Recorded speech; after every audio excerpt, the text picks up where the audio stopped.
ఒక paddy cleaner ఇస్తే కొట్టుకుంటున్నారు. ఒక ప్యాడీ క్లీనర్ తో 100 కుప్పలు ఎప్పుడు సాఫ్ కావాలి? 4 ప్యాడీ క్లీనర్లు ఇయ్యండి, ఆ జాలీలు మార్పియండి, టార్పలిన్ కవర్లు ఇయ్యండి. అమ్మ చిన్న ఊరు ఉంటది, పెద్ద ఊరు ఉంటది. ఒక ఊరికి ఏరియా పెద్దది ఉంటది. ఇప్పుడు నారాయణరావుపేట మండల హెడ్ క్వార్టర్, నేను నారాయణరావుపేటలో ఉన్నా. దీనికి 4 ఇచ్చినా తక్కువనే జల్లెళ్ళు. 2 ఇస్తే ఎక్కడ అందుతాయి? ఆ జల్లెల్లో కూడా ఒక జాలి పనిచేస్తలేదు.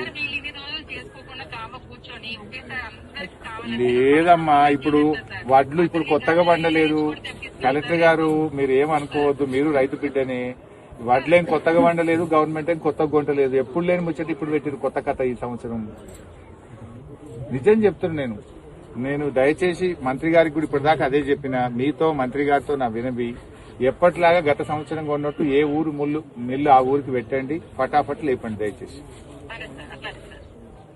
మరి లేదంటే మాత్రం నేనైతే ఒక 5,000 మంది రైతులు తీసుకొని మీకు కలెక్టర్ ఆఫీస్ ముంగట కూర్చుంటే ఎండాలి, మా ఇష్టం. ఇంకా 2 రోజులు చూస్తా, 3 రోజులు చూస్తా. మీరు సెట్ చేస్తే సంతోషం, మీకు నమస్కారం. చేయకపోతే మాత్రం ఇక నేను చేయగలిగేది ఏం లేదు. మీ దగ్గరనే వంట వార్పు పెట్టుకుంటా, అన్నీ పొయ్యి పెట్టుకుంటా, మీ ఆఫీస్ ముంగట వచ్చి కూర్చుంటా, మీ ఇష్టం. ఇక నమస్కారం.